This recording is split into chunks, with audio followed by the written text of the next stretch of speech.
अस्सलाम वालेकुम नाज़रीन, प्रोग्राम अॼु जी ॻाल्हि में मां आहियां मेज़बान सबिन मेमण। नाज़रीन, सिंध गवर्नमेंट पारां बलदियाती चूंडुनि में वधीक वक़्त लाइ सुप्रीम कोर्ट रजिस्ट्री में दरख़्वास्त दाख़िल कई वई आहे, जॾहिं त बलदियाती चूंडुनि जे हवाले सां सिंध सूबे पारां पाण ई तारीख़ सुप्रीम कोर्ट खे ॾिनी वई हुई ऐं हाणे वफ़ाक़ ऐं सूबनि पारां चूंडूं मुलतवी कराइण लाइ मुख़्तलिफ़ उज़र ॾिना पिया वञनि, जॾहिं त मकानी इदारनि जे हवाले सां सॼे पाकिस्तान में सूरत हाल इहा आहे त इदारनि खे मंथली अरबें रुपया ऐं हिकु अंदाज़े मूजिबि सिंध में हर नंढी TMA खे मंथली 1.25 करोड़ खां वधीक बजट मिले थो, पर उन बजट बावजूदि अवाम खे के बि सहूलियतूं नाहिनि मिलियूं। न सिहत, सफ़ाई ऐं रोशनी जो इंतज़ाम आहे ऐं शहरनि ऐं ॻोठनि में गंदगी जा ढेर लॻा पिया आहिनि। सुप्रीम कोर्ट जे आर्डर बावजूदि अवाम खे बुनियादी सहूलियतूं ॾियण वारे इदारे जूं चूंडूं हिन वक़्तु सवालिया निशान बणियल आहिनि। अॼोके प्रोग्राम में हिन मौज़ू ते ॻाल्हाईंदासीं, जंहिंसां सां स्टूडियो में महिमान आहिनि सेनेटर आजिज़ दामरा साहब। वॾी महिरबानी अवां जी, मां प्रोग्राम में आया। अॼु असां बलदियाती इलेक्शन जे हवाले सां सिंध हुकूमत सुप्रीम कोर्ट में 27 नवंबर जी तारीख़ ॾिनी ऐं चयो त असांजूं तयारियूं 27 तारीख़ ताईं मुकमल हूंदियूं। उनखां पोइ इलेक्शन कमीशन चूंड शेड्यूल जारी कयो त इलेक्शन शेड्यूल जे जारी थियण खां पोइ इहा दरख़्वास्त ॾिनी वई आहे सिंध हुकूमत पारां त वधीक वक़्तु ॾिनो वञे, त पोइ 27 नवंबर जी तारीख़ छो ॾिनी वई हुई? ॾिसो, 27 तारीख़ जेका हुई उहा सिंध हुकूमत यकीनन ॾिनी, पर उनजो जेकॾहिं पस मंज़र ॾिसबो त उहा तारीख़ कंहिंजे चवण ते, मतिलबु डेट जेका थी, सिंध हुकूमत शुरू में जेको सुप्रीम कोर्ट में जेका डेट जी जेका ॾिनी हुई उहा हुई 23 डिसंबर। 23 डिसंबर ताईं सिंध हुकूमत जो सम्झो पे त डीलिमिटेशन वारो जेको प्रोसेस हो उहो कंप्लीट थी वेंदो ऐं उनखां पोइ बहितर अंदाज़ में लोकल बॉडी जी इलेक्शन ॾांहुं वञी सघे थो। पर हुकूमत कोर्ट सगोरी इन ॻाल्हि ते इसरार पे कयो ऐं आऊं खणी एतिरो खणी चवां त बज़िद बि हुई त 23 डिसंबर खां अॻु में जेका तारीख़ ॾिनी वञे, पोइ यकीनन सिंध हुकूमत कोर्ट खे ओबे कंदे हिकिड़ी तारीख़ बिल्कुलु ॾिनी, पर उनखे हरूभरू लोह ते लीको सम्झी ऐं उनखां पोइ जेको मेन जेको टेक्निकल प्रॉब्लम इहो थो अचे त जॾहिं डिलिमिटेशन अञा पूरी थिए कोन्हे, डिलिमिटेशन थियण बि तमामु ज़रूरी आहे। त असीं माज़ी जे जेके डिलिमिटेशन थियलूं उनखां पोइ इलाही सारियूं आबादियूं वधनि थियूं पियूं, उनखे अञा वधीक बहितर अंदाज़ में करण जे लाइ काफ़ी यूनियन काउंसिलूं नयूं एडॉप्ट थियूं। हुकूमत पाण तारीख़ ॾिनी ऐं जेकॾहिं 23 डिसंबर जी तारीख़ ॾिनी त डिसंबर जो बिल्कुलु पछाड़ी वारो महीनो सुप्रीम कोर्ट चवंदी रही त हलंदड़ साल में ई मुमकिन बणायो वञे, त पोइ एॾो आख़िर में वञण जी कहिड़ी ज़रूरत हुई? तव्हां डिसंबर जो शुरूआती हफ़्तो ॾेई छॾियो। मूं अर्ज़ कयो त 23 डिसंबर हुकूमत ॾिनी ज़ारिया इलेक्शन में हिकिड़ी पॉलिटिकल पार्टी जी हैसियत सां ऐं इलेक्शन इंतिज़ामी हवाले सां हुकूमत जो बहितर सम्झो पिए त हिन साल जे अंदरि इलेक्शन कराइणी आहे न। 23 डिसंबर हिन साल जी डेट आहे न, 2014 जी कान्हे, 2013 जे महीने जी तारीख़ आहे। इहो हींअर हिकिड़ो ख़दशो आहे, इहो हींअर हिकिड़ो ख़दशो आहे न, इहो हिकिड़ो ख़दशो आहे। कोर्ट डिसंबर जी तारीख़ न ॾिनी, 27 नवंबर जी तारीख़ हुकूमत यकीन ॾिनी, पर मूं जीअं चयो त जेका डिलिमिटेशन थिए पई उहा ख़ुदि इन प्रोसेस जे हिसे तौरु ॾिने पई त हींअर इहो ॾिठो वञे हा त डिलिमिटेशन अञा थिए थी, हाणे थियो छा आहे? हुकूमत जेका 23 डिसंबर जी तारीख़ घुरी तव्हां कोन ॾिनी, तव्हां 27 तारीख़ ते ऑर्डर पास करे छॾियो आहे त इन ते इलेक्शन थिए। हाणे थिए छा थो? मूं चयो त हुकूमत खां डेट कोर्ट वरिती, कोर्ट जी ख़वाशी ते तारीख़ ॾिनी वञे न। हिन साल 2013 में जेकॾहिं इलेक्शन थियणी, जेकॾहिं डिसंबर में 23 तारीख़ ते क़बूल कयो वञे ऐं उनखे जेकॾहिं अञा वधीक कोर्ट हुकुम करे हा त 15 ॾींहंनि ताईं हुकूमत पोइ अची वञे ऐं मिड डिसंबर में अहिड़े क़िस्म जी इलेक्शन थी वञे हा।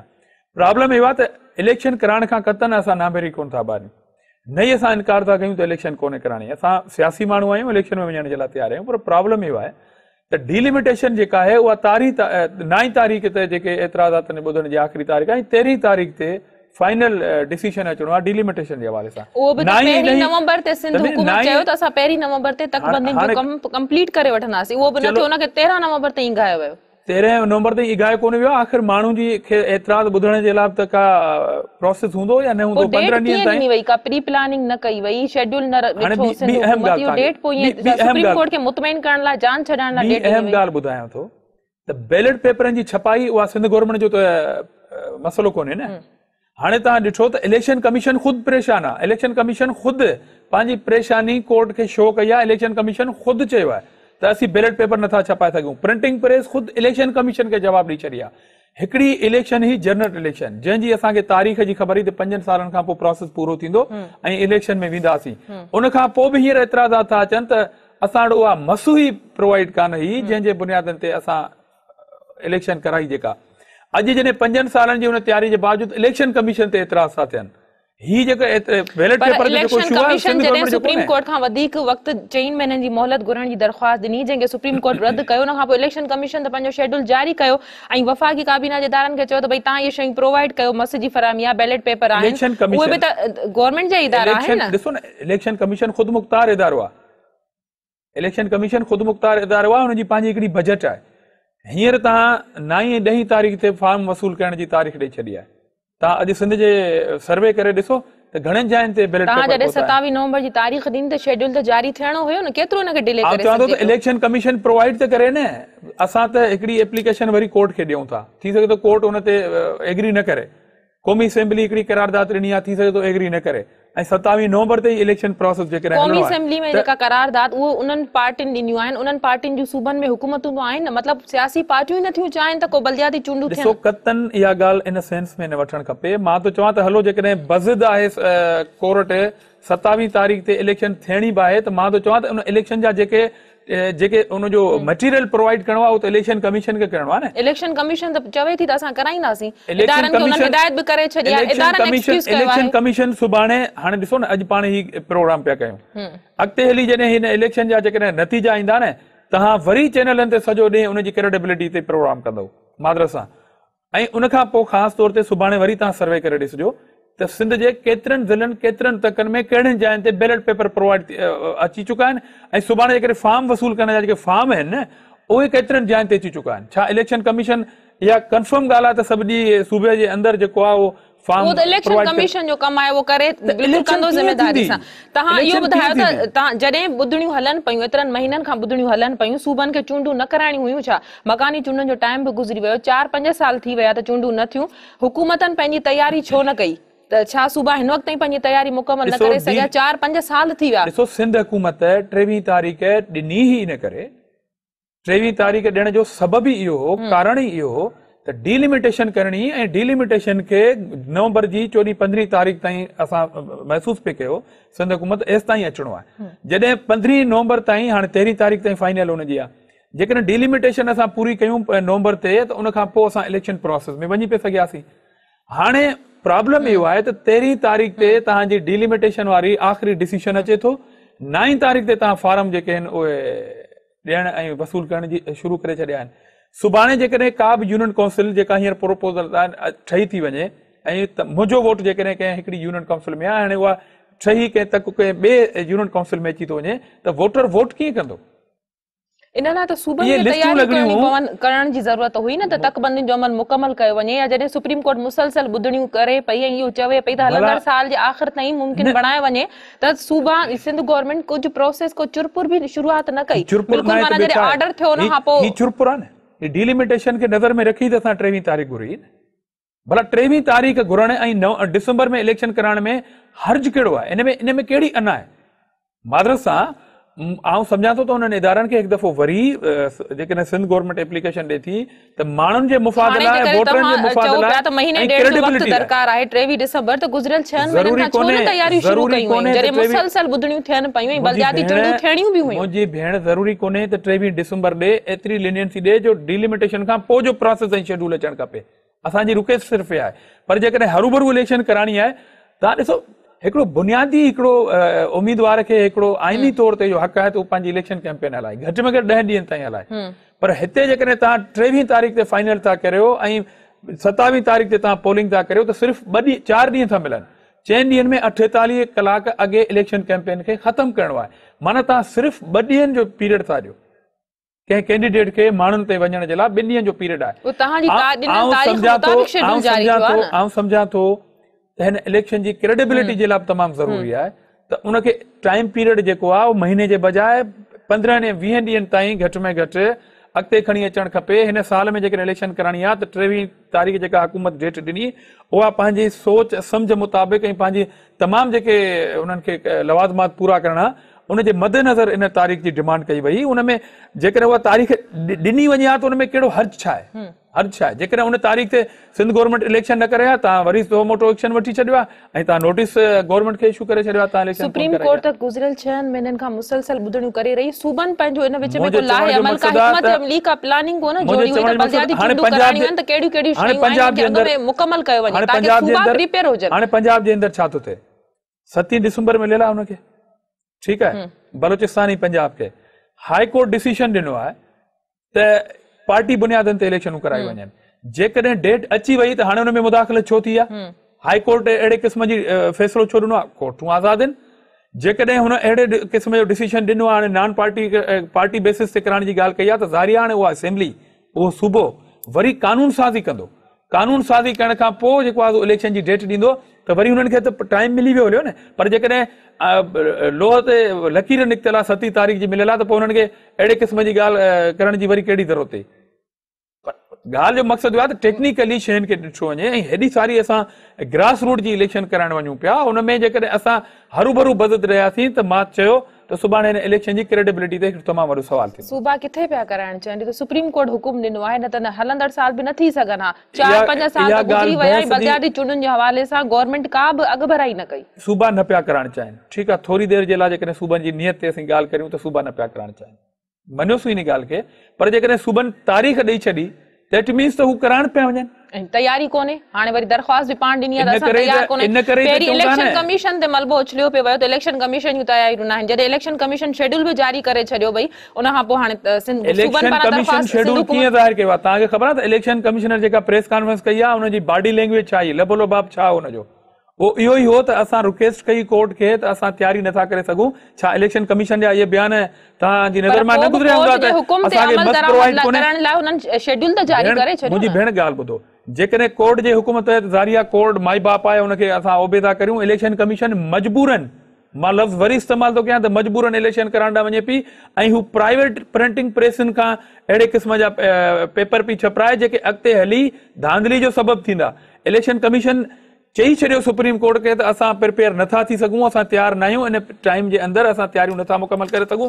कोर्ट चयो त करणी आहे त ठीकु आहे, करणी आहे। अॻिते हली जेकॾहिं कोर्ट सूबनि जी रिजेक्ट थी करे छॾे इन दरख़्वास्त खे त ज़ाहिर आहे सूबा इलेक्शन कराईंदा। पर सवाल इहो आहे त जेकॾहिं सिंध जे अंदरि डिलिमिटेशन 13 तारीख़ ते कंप्लीट थियणी आहे ऐं 9 तारीख़ खां जेकॾहिं शेड्यूल अची वियो ऐं उन खां सवाइ मुहर्रम जी तारीख़ आहे, 10 मुहर्रम ऐं 13 मुहर्रम ताईं असां वटि मज़हबनि में हिकिड़े क़िस्म जी अहिड़ी मूवमेंट थिए थी जो इन तारीख़ ते काफ़ी घणी आबादी आहे जेका अक़ीदत जे बुनियाद ते पंहिंजी तमामु एक्टिविटीज़ खे छॾे ॾींदी आहे। उहा ई ॻाल्हि आहे, विच में मुहर्रम जी तारीख़ूं बि अचनि पियूं त छा सिंध गवर्नमेंट बिना सोचण सम्झण जे त इहे छुटियूं थींदियूं? हाणे हिननि जो जवाब ॾिनो पियो वञे त मज़हबी अक़ीदो आहे छुटियूं थींदियूं या माण्हू हुन में वर्क न करे सघंदो। अॻ में इहे ॻाल्हियूं सोची वियूं त 27 नवंबर जे विच में इहे डेटूं बि इहे ॾींहं बि अचनि। हाणे असां रिक्वेस्ट रखी आहे कोर्ट जे साम्हूं, ठीकु आहे, हाणे इन्हनि सभिनी मजबूरनि खे असां साम्हूं रखी छॾियो आहे। कोर्ट आला इदारो आहे न, हुकूमतूं ग़लतियूं करे सघनि थियूं, फर्द ग़लतियूं करे सघनि था, इदारा ग़लतियूं करे सघनि था। जेकॾहिं हाणे असां तारीख़ इहे सभई जेके उज़र आहिनि असां साम्हूं रखूं था त उन में कहिड़ी अबाकत आहे त जेकॾहिं इलेक्शन खे थोरो अॻिते कयो वञे ऐं इन प्रोसेस खे चवे थो न त असां तयार न आहियूं, असांजी तयारी मुकमल न आहे। जॾहिं सूबो चए थो त मुंहिंजे चवण जो मक़सदु आहे त उनखे एक्सेप्ट कयो वञे, उन में अञा ज़िद जी ॻाल्हि न रखे वञे। न सूबा माना कराइणी न पए चाहे न, 4-5 सालनि खां तयारियूं नज़र आयूं सुप्रीम कोर्ट जे हुकुम जे बावजूद बि सूबनि हरू इन जहिड़े में पई ऐं बज़ थी लकीर कढी बीठा हूंदा थी, सूबनि तारीख़ ॾेई छॾी, माना सूबा कराइण चाहिनि था। हाणे डिले बि सूबा ई पिया कनि न, माना करे त डिलिमिटेशन पूरी कान्हे न। तव्हां इलेक्शन कैंपेन जे लाइ सिर्फ़ 2 ॾींहं था ॾियो। छा पाकिस्तान जे अंदरि अहिड़ी का इलेक्शन पहिरीं थी आहे? ते करण कंहिंजो जॾहिं सूबनि जॾहिं तारीख़ ॾिनी त पोइ उनखे तकबंदियुनि जी हींअर डेट अचे थी 13 तारीख़ ताईं, त हाणे उन्हनि इदारनि खे आईंदा इलेक्शन जी क्रेडिबिलिटी जे हवाले सां जेकॾहिं थोरो लीनियंसी जेकॾहिं घुरी थी वञे त उन में कहिड़ी अबाकत आहे? ब्रेक जो वक़्तु थियो आहे, ब्रेक खां पोइ कंटिन्यू कयूं था। नाज़रीन, वक़्तु थियो आहे ब्रेक जो, वठूं था ब्रेक।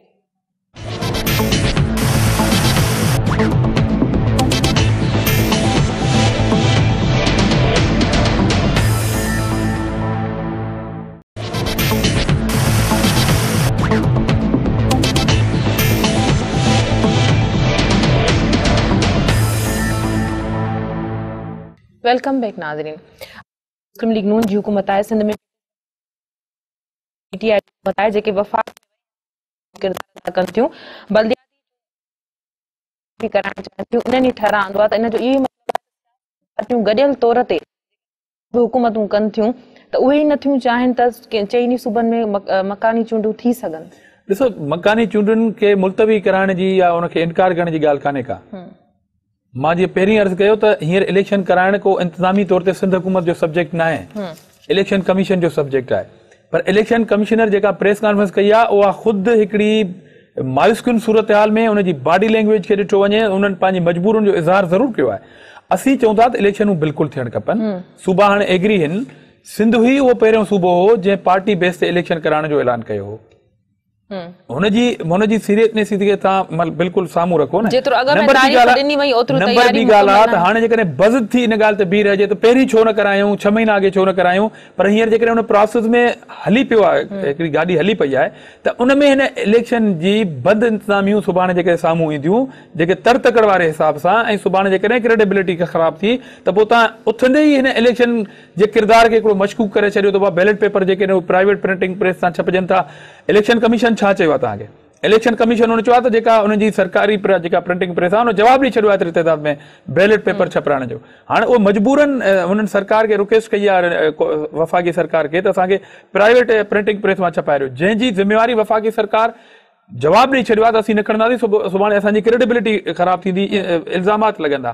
मसइलो इहो आहे त असीं तयारु आहियूं 27 तारीख़ ते जेकॾहिं रिजेक्ट थिए थी सिंध हुकूमत जी जेकॾहिं हीअ दरख़्वास्त, त असां इहो क़तन कोन था चऊं त असीं इलेक्शन जो हिसो कोन रहंदासूं या बाइकाट कंदासूं या इलेक्शन में कोन वेंदासूं।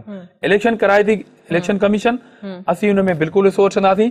पर चवण जो मक़सदु इहो आहे त जेकॾहिं सुभाणे डिलिमिटेशन जे हवाले सां माण्हुनि खे इहा ख़बर ई न पई त मुंहिंजो हींअर वोट कहिड़ी यूनियन काउंसिल में आहे, सुभाणे माण्हू सफ़र कंदा इलेक्शन जे ॾे, असांजी हिन ॻाल्हि खे रिकॉर्ड ते रखियो वञे त सुभाणे माण्हू सफ़र कंदा। इन करे असां चऊं था त थोरी लीनियंसी ॾिनी वञे। जेकॾहिं सूबा घुरनि था, तव्हां खां डिमांड था कनि त असीं इलेक्शन कराइण जे लाइ तयारु आहियूं, हीअ प्रोसेस कंप्लीट थिए, मोहरम जूं विच में अची थी वञे, ॾहो अची थो वञे, कंप्लीट थिए, असीं इलेक्शन कराइण जे लाइ तयारु आहियूं। वक़्त ते मुकमल थियनि या मोहरम जी तारीख़ुनि खे नज़र में रखियो वञे। हा 27 नवंबर आहे, जॾहिं तव्हां दिसंबर जे फर्स्ट वीक चओ था त माज़ी जी ॻाल्हि था कयो न, मां बिल्कुलु 27 नवंबर जी ॻाल्हि, तव्हां माज़ी जी ॻाल्हि था कयो त करायूं वञनि। हा असीं मुस्तक़बिल जी ॻाल्हि था कयूं त कराइण वञूं पिया, असांखे थोरो स्पेस खपे ताकि हीउ जेको प्रोसेस आहे डिलिमिटेशन वारो ऐं मुहर्रम वारो गुज़री वञे, ऐं उम्मीदवारनि खे माण्हुनि वटि वञण जे लाइ 10 या 12 ॾींहं जेके आइनी तौर ते हुनखे मिलणु खपनि, उहो हुनखे स्पेस मिलणु खपे।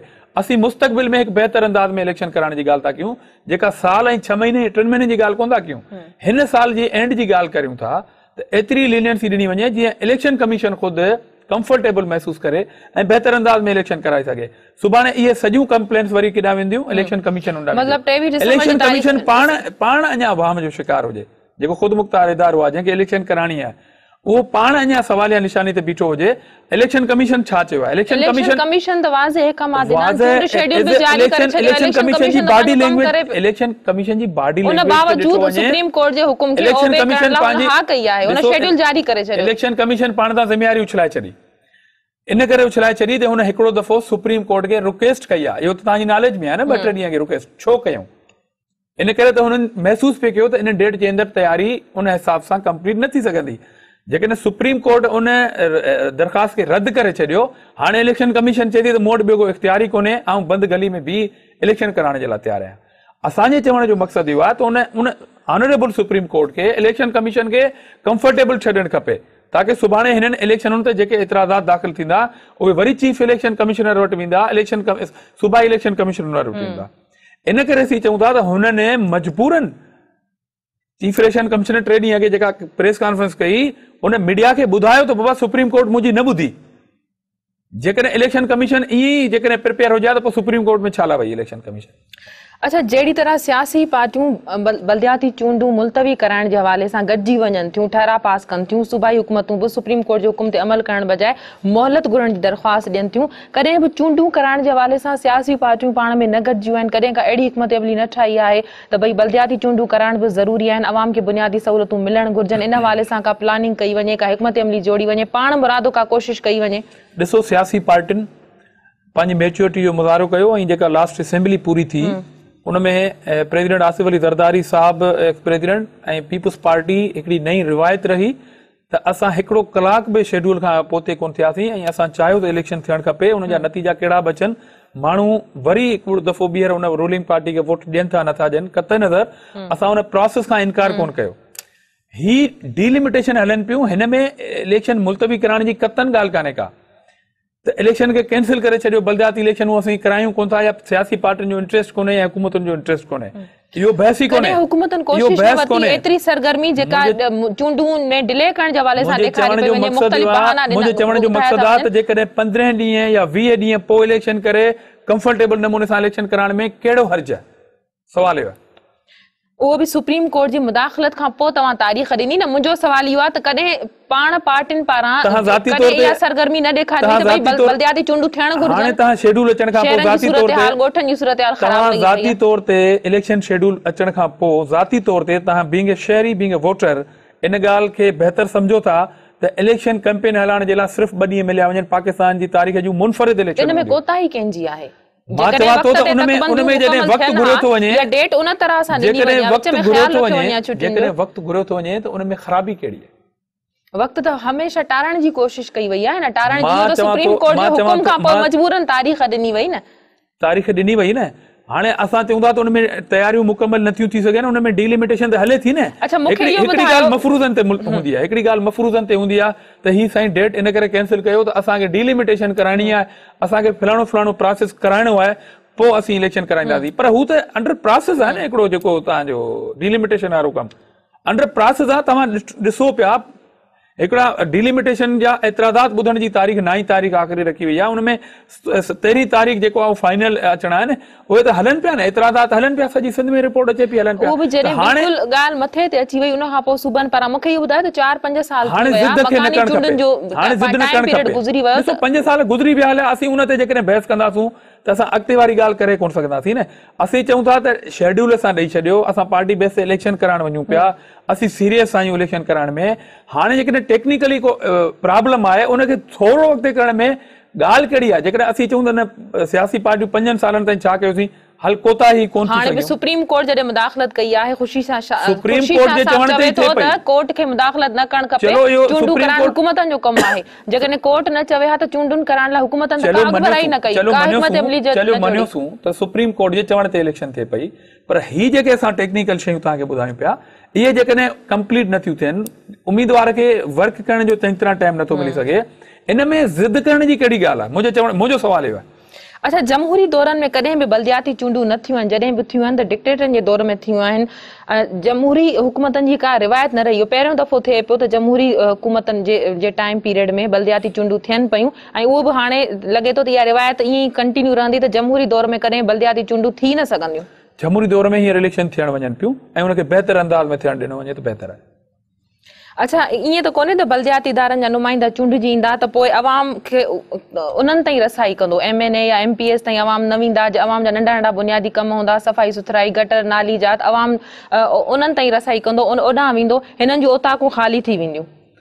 ॾिसो, मां सम्झां थो त इलेक्शन प्रोसेस ते माण्हू जो हिकिड़ो वोट थिए थो, उनखे जेकॾहिं असां हिकिड़े नेगेटिव पर्सपेक्ट में जेकॾहिं पेश कंदासूं त पोइ ज़ाहिर हर माण्हू जी पंहिंजी राय आहे। बहरहाल इलेक्शन प्रोसेस आहे, इलेक्शन में माण्हू वोट कनि था, ऐं तव्हांखे हिकिड़ी मदद जी ॻाल्हि ॿुधायां त तव्हांखे ज़रूरु ख़बर हूंदी त माण्हू जेकॾहिं छा वोट कनि था त माण्हू पंहिंजे उम्मीदवार खे नथा चवनि छा, या जेको काउंसलर आहे, जेको चेयरमैन आहे या नाज़ुम आहे, तव्हां सम्झो था त जेकॾहिं सियासी माण्हू उहो मुकमल तौर ते अवाम खां लातालुक आहे, इहे कतन कोन्हे।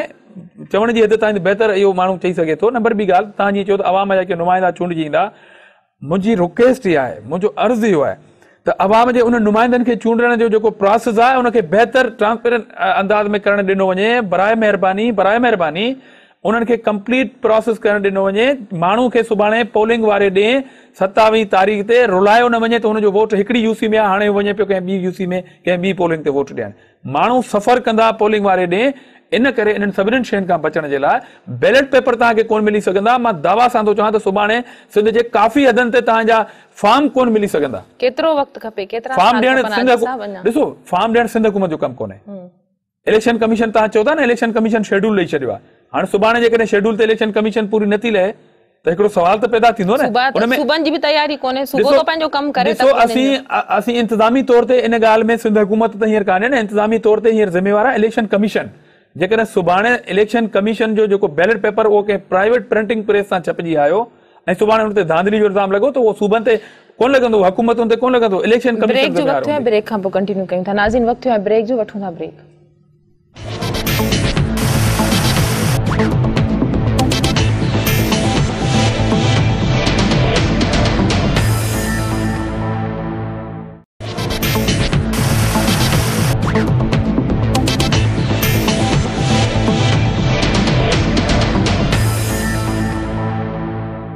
वेलकम बैक नाज़रीन।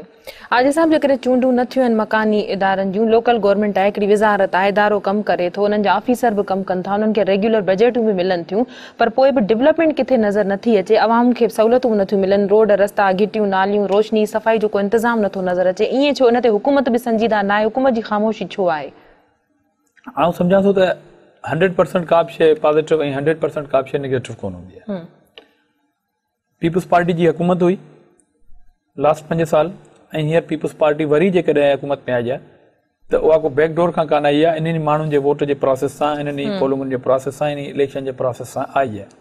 जेकॾहिं 100% असीं हिन ॻाल्हि खे चऊं त नालियूं रोड रस्ता बिजलियूं कोन्हनि ऐं माण्हुनि सां राब्तो कोन हो ऐं बसि ईअं ई पोइ वरी माण्हू छो थो चूंडिजी अचे, इन करे आउं कतन इन ॻाल्हि जी दावा बि नथो कयां त को 100% बिल्कुलु ठीकु आहे सिस्टम, नाली बि ठहियलु हूंदी ऐं बिजली बि हूंदी ऐं बल्ब बि लॻल हूंदो, अहिड़े क़िस्म जी कोताहियूं जिथे जिथे माण्हू उन अहले मोहल्ला या उन इलाइक़े ऐं उन तक जा माण्हू एक्टिव थियनि था, पंहिंजे नुमाइंदे ते उन्हनि जो प्रेशर आहे, उनखे अहिड़े क़िस्म जी रिज़ल्ट मिलंदी। ऐं किथे किथे यकीननि कोताहियूं हूंदियूं, जेकॾहिं आउं चैनल ते वेही तव्हां सां इहा ॻाल्हि कयां त 100% बिल्कुलु खीर जूं नदियूं वहंदियूं हूंदियूं, त माज़रत सां ईअं बि न हूंदो। नंबर ॿी ॻाल्हि त मुंहिंजे चवण जो मक़सदु सिर्फ़ु इहो आहे त जमहूरी दौरनि ते हिकिड़ो इल्ज़ाम हो त जमहूरी दौरनि जे अंदरि इलेक्शनूं कोन थींदियूं, पर जेकॾहिं जमहूरी दौरनि जे अंदर हाणे इलेक्शनूं थियण वञनि पियूं त उनखे थोरो मां हिकिड़ी ॿी ॻाल्हि थो कयां, मूंखे ख़दशो कंहिं ॻाल्हि जी, मूंखे ख़दशो सिर्फ़ु इन करे आहे त जमहूरी दौर जे अंदरि थींदड़ इलेक्शनुनि खे जेकॾहिं ईअं असां तकड़ जे अंदरि इलेक्शन कमीशन खे बि बंदि गली में बीहारे जेकॾहिं इलेक्शनूं कयूं ऐं सुभाणे जेकॾहिं क्रेडिबिलिटी ते सुवालु उथियो त सुभाणे आउं सम्झां थो त हिकिड़ो वॾो तूफ़ान उथंदो ऐं पोइ इहा ॻाल्हि थींदी त जमहूरी जेके दौरनि जे अंदरि इलेक्शनूं नथियूं थी सघनि, क्रेडिबल इलेक्शनूं नथियूं थी सघनि। इन करे मां चयो आहे त ही रुगो सिंध हुकूमत जो या सूबे जी या हुकूमतुनि जो ॻाल्हि कोन्हे जो असां चऊं त हुकूमतूं ऐं सियासी पार्टियूं इलेक्शनूं नथियूं कराइण चाहिनि, जो सुप्रीम कोर्ट में वयूं ऐं करारदातूं मंज़ूर पियूं कराइनि। हीउ त ख़ुदि उहो इदारो सुप्रीम कोर्ट में वियो आहे त असांखे थोरो टाइम पीरियड ॾियो, छो जो असांखे एतिरे लखनि करोड़नि जी तइदाद में 52 लख मुंहिंजे सम्झण जी कोशिशि कयो ॻाल्हि खे। हल इलेक्शन त ठीकु आहे, जेकॾहिं रिजेक्ट थी थिए एप्लीकेशन त छा थींदो, इलेक्शन थियणी आहे, इलेक्शन कराईंदासूं, इलेक्शन कमीशन कराईंदो, पर इलेक्शन कमीशन हुकूमतूं त ठीकु आहे, हींअर वियूं असां इल्ज़ाम था हणूं त जमहूरी हुकूमतूं छो वियूं इलेक्शन मुलतवी कराइण जे लाइ, पर इलेक्शन कमीशन छो वई, सवाल इहो आहे।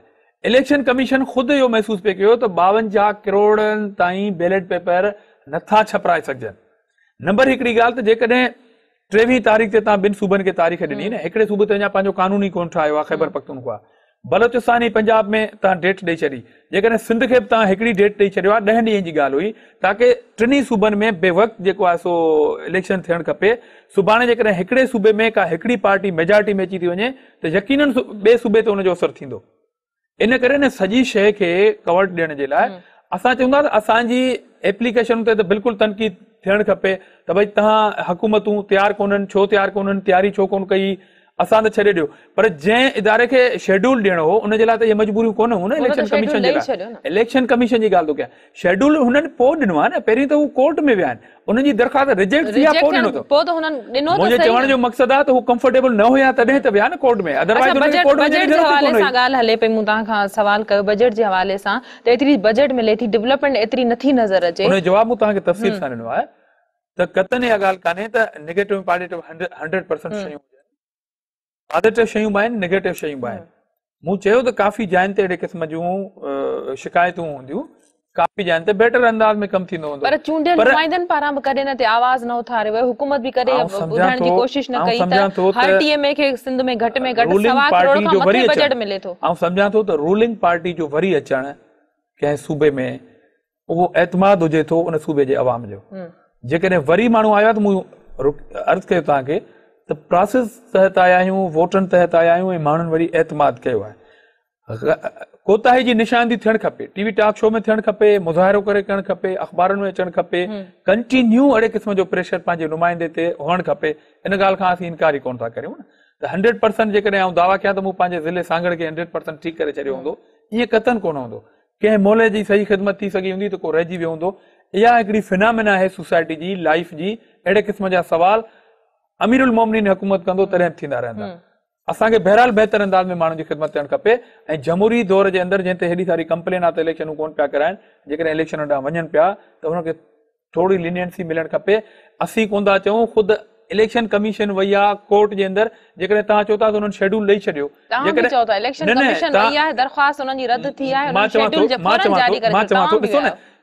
ॻाल्हि माना सवाल इतां ई थो पैदा थिए। सवाल इतां पैदा थिए थो त इलेक्शन कमीशन जेकॾहिं हुनखे वञण जी ज़रूरत छो महसूस थी, छो महसूस थी वञण जी? कंफर्टेबल न हुया, कंफर्टेबल न कई वक्त ते अल्लाह अकबर। सूबन खे त तव्हां छॾे वक्त ते मुकम्मल न, सूबन त हींअर बि तयारियूं कोन्हनि। न न, सूबन जी तयारियूं हींअर बि कोन्हनि, पोइ इलेक्शन कमीशन शेड्यूल छो ॾिनो आहे? रिव्यू में वञे न, रिव्यू में वञे न इलेक्शन कमीशन त बाबा सूबन जी तयारी कोन्हे। असां सूबन जी तयारी न हुअण जो बेस ठाहे तव्हांखे एप्लीकेशन ॾिनी, हुननि जो इहो बेस ई कोन्हे। इलेक्शन कमीशन चए थी असां वटि मस कोन्हे, इलेक्शन कमीशन चए थी असां वटि मस कोन्हे, उहो सूबन जो मसइलो कोन्हे, इलेक्शन कमीशन जो मसइलो आहे। इलेक्शन कमीशन चए थी असां वटि बैलेट पेपर कोन छपजी सघंदा उन तइदाद में, इहो सूबन जो मसइलो कोन्हे, इहो इलेक्शन कमीशन जो मसइलो आहे। इहा रिक्वेस्ट खणी वई सुप्रीम कोर्ट में इलेक्शन कमीशन, उन्हनि रिजेक्ट कई। ही वरी वञनि न रिव्यू में, पर हिननि हाणे छा इलेक्शन कमीशन छा कयो आहे? हिननि पंहिंजी सॼी ज़िम्मेवारी उछलाए हणी छॾी आहे त बाबा जीअं वणेव तीअं इलेक्शन कराए ॾियो। मुंहिंजे चवण जो मक़सदु आहे त जीअं वणेव, यकीनन सूबान जी जेकॾहिं तयारी न हूंदी, तयारी मुंहिंजे चवण जो मक़सदु आहे त डिलिमिटेशन न थियण जे करे सुभाणे माण्हुनि खे जेको वोट आहे न उनमें तकलीफ़ थींदी। तव्हां ॿ ॾींहं ॾियो था इलेक्शन कैंपेन जे लाइ, पाकिस्तान जी तारीख़ जी मुनफरिद सालनि खां एतिरे वक़्त खां न इलेक्शन कमीशन पारां न वरी सूबन पारां। मां चवां थो त छो वारो सवाल जी हींअर अहमियत ई कान्हे, छो वारे सवाल जी हींअर अहमियत कान्हे। हींअर त डेट ॾेई तयारी करे ऐं इलेक्शन प्रोसेस में वियासीं ऐं चयोसीं त सिंध वाहिद सूबो जेको पार्टी बुनियादनि ते इलेक्शन कराइण जे लाइ वियो पए।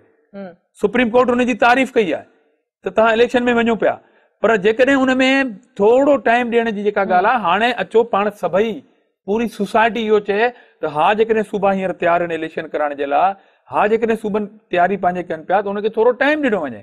जेकॾहिं बज़ थी बंदि गली में बि इलेक्शन कराईंदो, सुभाणे इलेक्शन हुन ते हिकु न हज़ारे सवाल उथंदा। वॾी महिरबानी अवां जी, मां प्रोग्राम में आया। नाज़रीन, अॼु जी ॻाल्हि प्रोग्राम जो वक़्त हिते ख़तम थो थिए। पंहिंजी मेज़बान सबिन मेमण खे ॾींदा इजाज़त। अल्लाह वाहे।